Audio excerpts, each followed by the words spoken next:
The air in the secure room on December 6, 1941 was thick with an almost unbearable tension. American cryptanalysts, a small cadre of minds working in the deepest shadows, sat transfixed, devouring a 14-part diplomatic message from Tokyo addressed to the Japanese embassy in Washington. Line by line, as it arrived, they decoded it, racing against an unseen clock.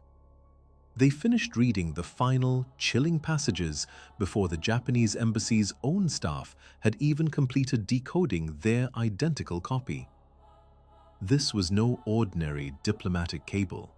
This was the chilling prelude, a formal declaration of the end of negotiations with the United States, delivered mere hours before the skies above Pearl Harbor would erupt in fire. This extraordinary foresight, this almost clairvoyant glimpse into the enemy's intentions, was possible because American codebreakers had already breached Japan's most impenetrable diplomatic cipher. It was a machine shrouded in such profound secrecy that not a single complete example ever fell into Allied hands throughout the entirety of the war. To the American cryptanalysts, this technological phantom was known only by a color-coded nickname: purple. No one in Washington had ever opened one up, examined its intricate wiring, or held its physical form in their hands. Everything the United States understood about purple's inner workings, every cog and circuit, every mathematical permutation, had been meticulously pieced together from pure, abstract deduction. They stared at endless streams of scrambled, intercepted messages, reverse engineering the very logic of a machine they had never seen, a mechanical ghost. This is the story of that audacious intellectual conquest. It details how a small, dedicated team of American cryptographers, using nothing but intercepted paper traffic and the relentless power of mathematical reasoning, constructed a fully functional replica of Japan's most secure cipher machine. It is the narrative of an engineering achievement that fundamentally altered the trajectory of the Pacific War, long before the first shots were even fired. By the late 1930s, the United States Army's Signal Intelligence Service, an elite code-breaking unit operating under the brilliant leadership of William Friedman, had already tasted significant victory against Japan's diplomatic cipher machines. Their earlier target, a system the Americans had dubbed Red, had yielded its secrets after years of patient, painstaking analytical work.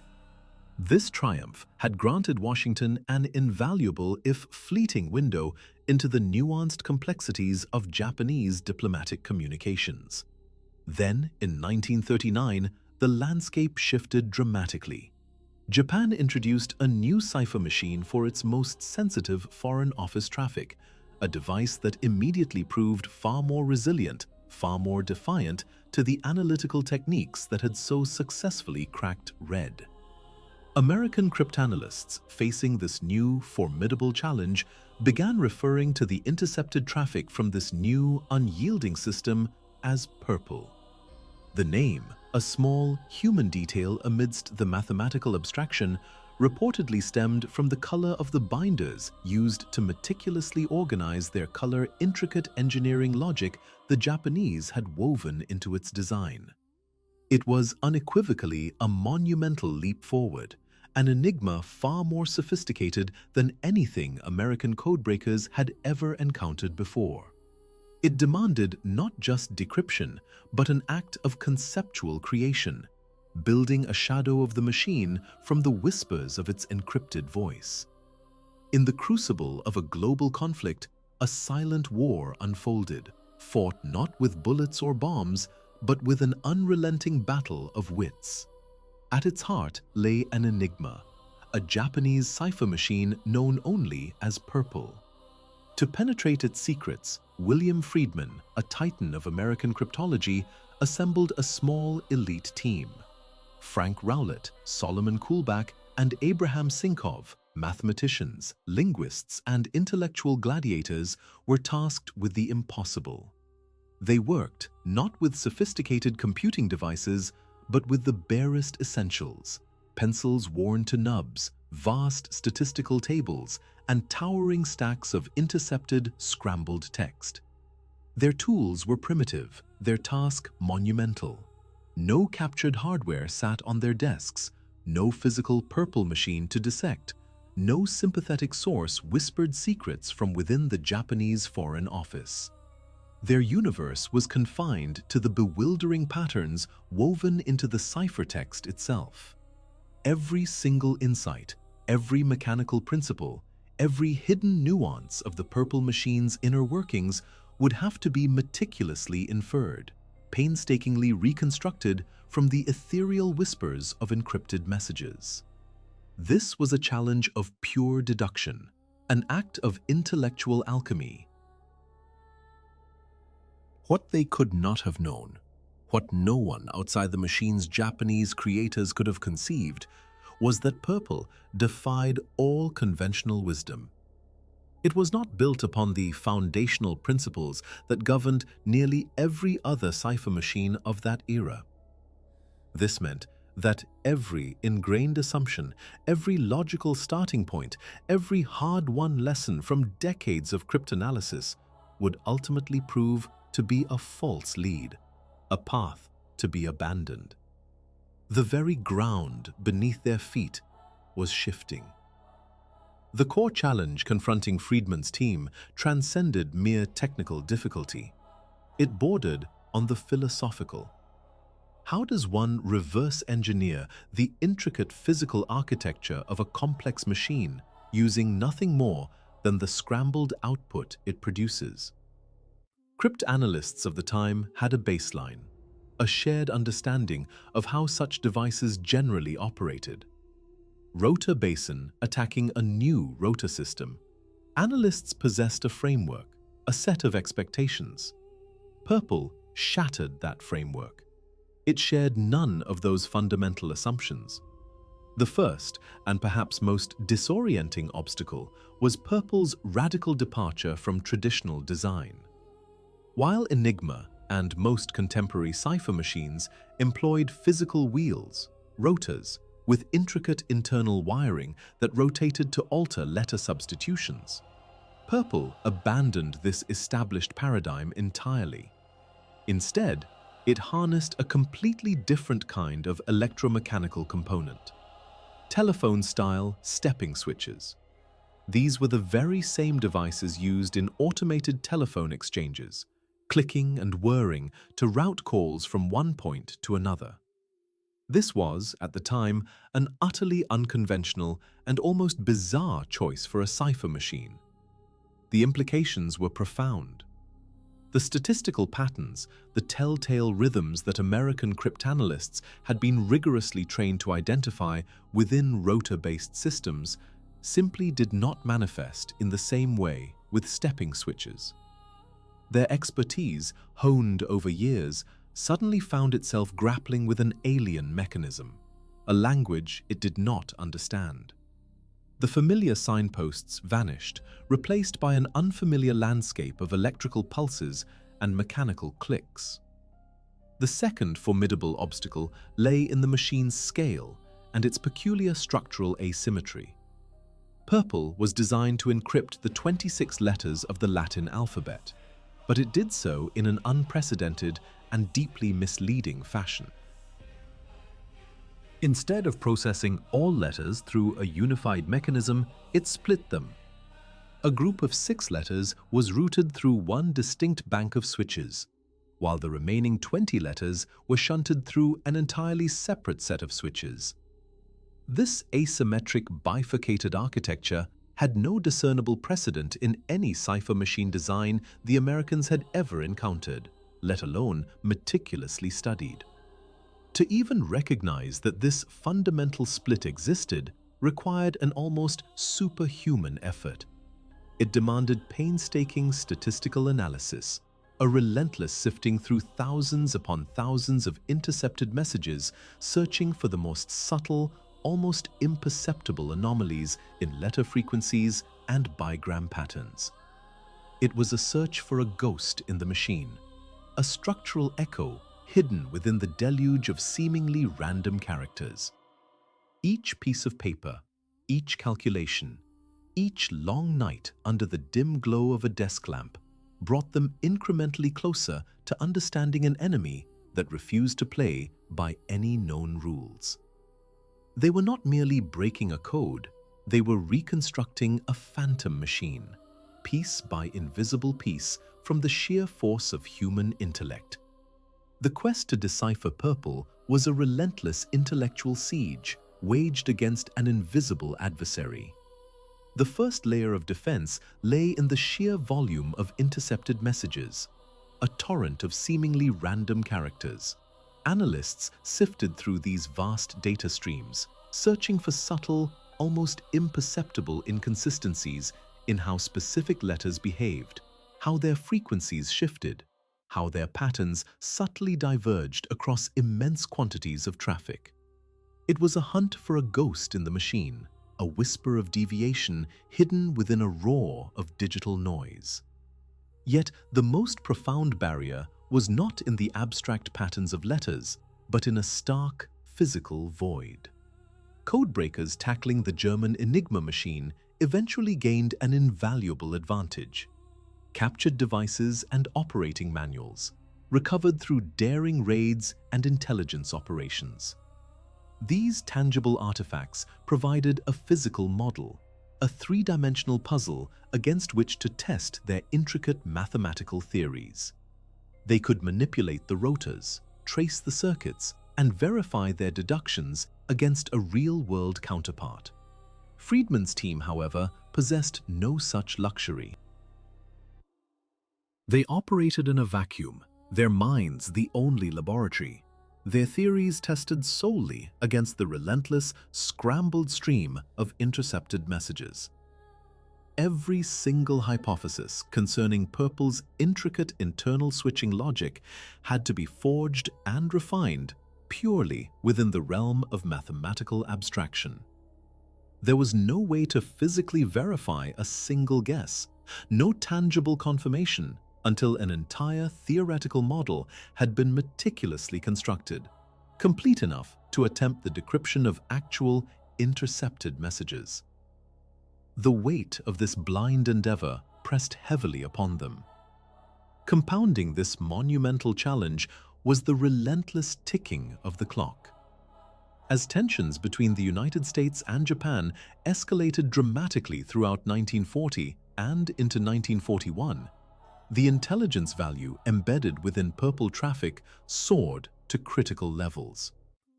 The team endured months of sustained, intense analytical strain, working under immense pressure to reconstruct the exact internal engineering of a complex electromechanical device, using nothing but enigmatic, scrambled letters imprinted on paper. It was a task that demanded not just brilliance, but an almost superhuman endurance of intellect. The true breakthrough, the pivotal moment that shattered the veil of secrecy, arrived when the team fundamentally shifted its perspective. They ceased Ferrant class of cipher. Instead, problem was the key. The discovery that ultimately unlocked purple's underlying structure emerged from painstaking statistical analysis. This deep dive into the data revealed a startling dichotomy. The cipher processed some letters through one distinct switching mechanism, while the remaining letters were routed through an entirely separate one. This was the revelation of the 6 and 20 letter split, a discovery that fundamentally reshaped their entire approach. Once the team grasped that purple was not a monolithic system, but rather a bifurcated one, they could apply highly targeted mathematical analysis to each group independently. This was a radical departure from earlier rotor machine analysis techniques, which had always assumed the entire alphabet functioned as a single, unified system. Frank Rowlett, a figure of immense dedication and insight, played a central role in driving this analysis forward. He meticulously worked through the labyrinthine mathematical relationships hidden within the intercepted traffic, painstakingly constructing a theoretical model. This model detailed precisely how the stepping switches inside the mysterious machine must have been wired and sequenced to produce the intricate, repeating patterns that manifested in the real messages. It was a slow, agonizing process, an endless cycle of testing hypothesis after hypothesis against actual intercepted ciphertext. Models that failed to reproduce observed patterns were ruthlessly discarded. Those that showed even a flicker of promise were refined, retested, and pushed further, each iteration bringing them incrementally closer to the truth. Friedman himself, the visionary leader, toiled on this problem for roughly 18 months, enduring the crucible of intense, unyielding pressure. The silence of a machine, its internal workings concealed, had once been an impenetrable fortress. But through the relentless intellectual pursuit of a dedicated few, even the most complex mechanical secrets could be reverse-engineered, piece by agonizing piece, from nothing but the seemingly random dance of letters on a page. The relentless pressure of a monumental task had begun to exact its toll. The very health of the lead cryptanalyst faltered under the immense strain, his body betraying the intellectual demands placed upon it. It was then that William Friedman, recognizing the critical juncture, stepped aside, and Frank Rowlett emerged to shoulder the burden, taking command of the analytical effort. He moved forward, building upon the extensive, meticulously compiled notes and the partially formed theoretical models that the brilliant team had painstakingly developed over years of relentless dedication. These fragments, scattered pieces of an impossibly complex puzzle, represented the sum of their collective genius, waiting for a guiding hand to unite them. The true crucible of ingenuity arrived when the abstract realm of mathematical theory had to bridge the chasm to tangible reality. The team faced an unprecedented engineering challenge: to translate their profound theoretical understanding into a physical, working machine. This device needed to mechanically replicate the intricate encryption process of the Japanese purple cipher, not merely as a theoretical exercise, but with enough precision and reliability to decrypt real Japanese diplomatic traffic on a practical, ongoing basis, day after day. It was a leap from equations on paper to gears, switches, and electrical currents. This formidable undertaking, the construction of a physical analog to the enemy's most guarded secret, fell to Leo Rosen. An engineer embedded within the team, Rosen embarked on the audacious quest to build this device. His chosen components were standard telephone stepping switches, seemingly ordinary pieces of technology. This choice was profoundly significant, for their own mathematical analysis had already indicated that Jasheen's. It was an educated guess, a deduction born from pure logic and a deep understanding of the underlying principles. What unfolded next stands as one of the most astonishing alignments of independent genius in the annals of cryptographic history. Rosen, working under the immense pressure of wartime necessity and with limited resources, selected a specific, commercially available model of stepping switch for his replica. His decision was based purely on practical considerations: what was readily available and what best suited the demanding requirements of the job. There was no direct intelligence, no leaked blueprints, no clandestine insight into the enemy's design choices. Years later, long after the war had concluded and more complete information finally emerged from the liberated archives, the true magnitude of Rosen's intuition became clear. It was revealed that he had, by sheer force of sound engineering logic and a profound grasp of mechanical principles, chosen essentially the identical type of switch that the original Japanese designers had integrated into the very heart of the actual purple machine. A coincidence of such staggering proportions, driven not by chance, but by the universal laws of engineering efficiency and design. The convergence of these two independent paths, the correctness of the underlying mathematics dictating how the switches needed to behave, and the uncanny resemblance of the chosen physical components to the real machine's engineering, culminated in an extraordinary triumph.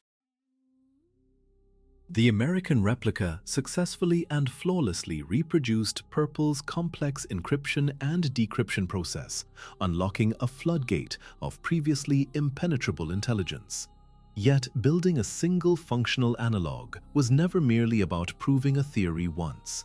The strategic imperative demanded more. The team ultimately constructed not one, but 8 separate replica machines. This monumental effort allowed American and subsequently British code-breaking teams to process the ever-growing torrent of intercepted Japanese diplomatic traffic. It transformed the project from a one-time academic proof of concept into a continuous operational intelligence pipeline, feeding critical information directly into the Allied war effort.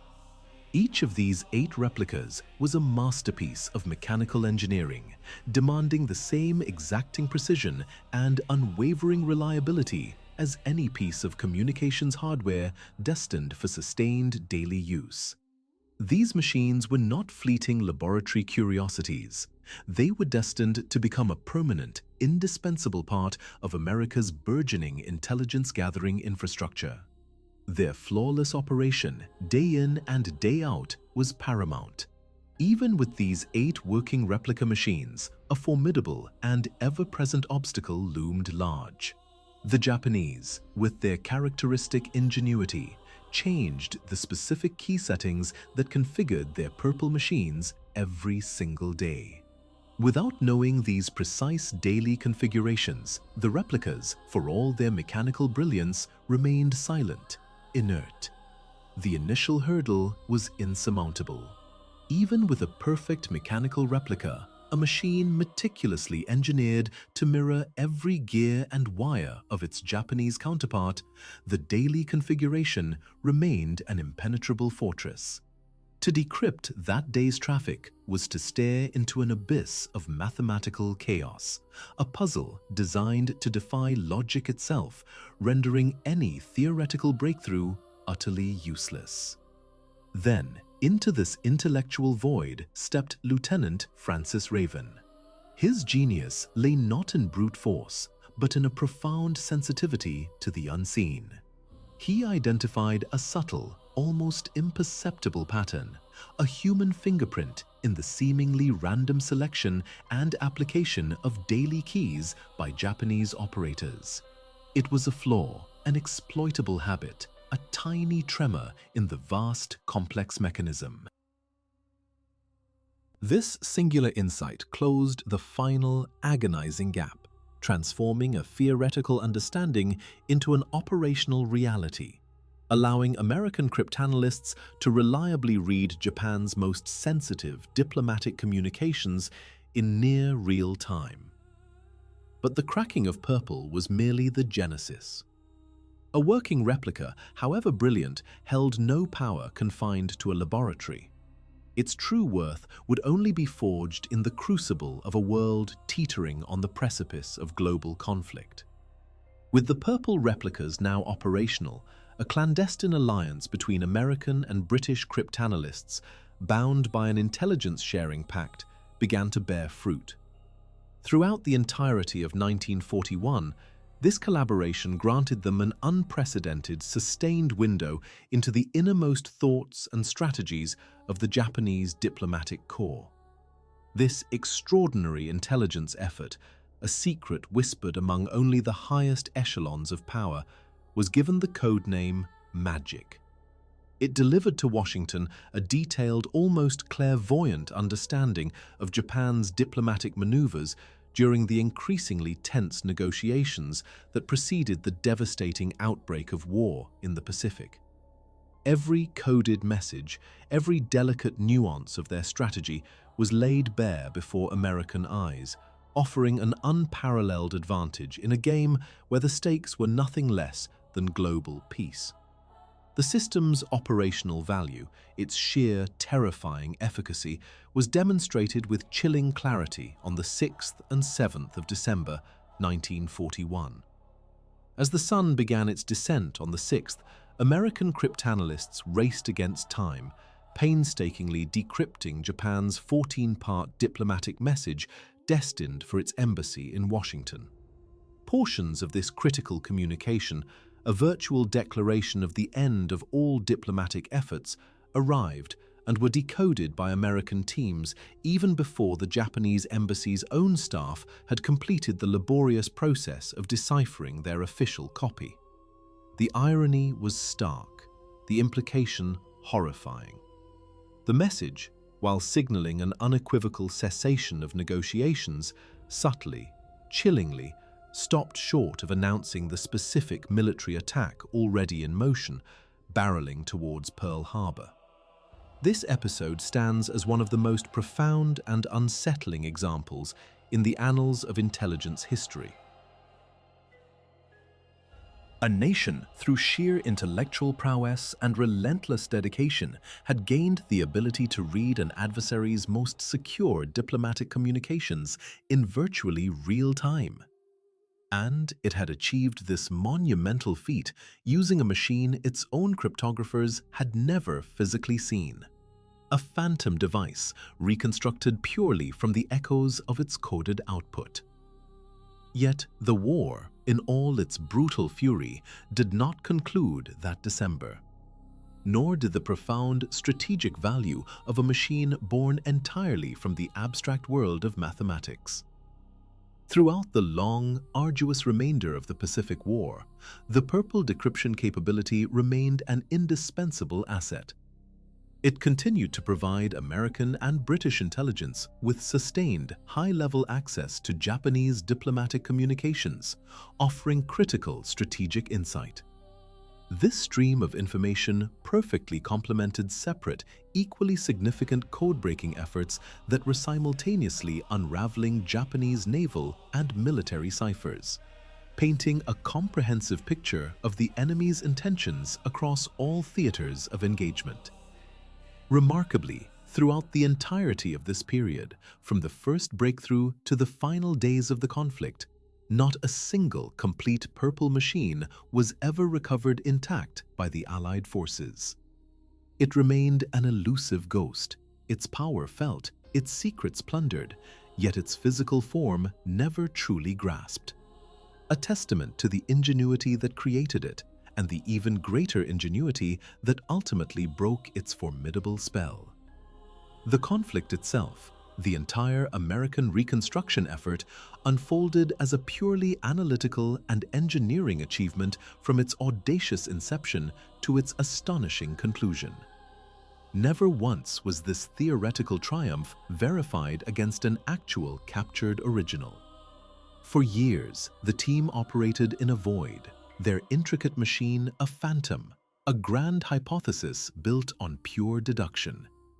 It was only after the war's end, when fragmentary remains of a genuine purple machine were finally examined, that the profound accuracy of their abstract creation was confirmed. The success of this unparalleled reconstruction fundamentally reshaped how the United States approached its own cryptographic security. The brilliant minds behind Purple of America's own high-security cipher system, the Sigaba machine. They applied hard-earned lessons, intimate knowledge of cipher machine vulnerabilities towards building something considerably more resistant to the very kind of mathematical reconstruction effort that had cracked Purple. The reconstruction of Purple remains one of the purest examples in cryptographic history of an engineering problem solved entirely through relentless mathematical deduction, with zero access to the physical system being reverse engineered. This intellectual feat continues to captivate, Cryptographers and computer scientists still meticulously study the analytical techniques developed during this monumental effort. The underlying challenge, inferring a complex system's internal architecture purely from its observable output, remains directly relevant to fields ranging from modern cybersecurity to the intricate analysis of machine learning models today. The ghost of that unseen machine, conjured from pure intellect, continues to cast a long, illuminating shadow across the digital landscape.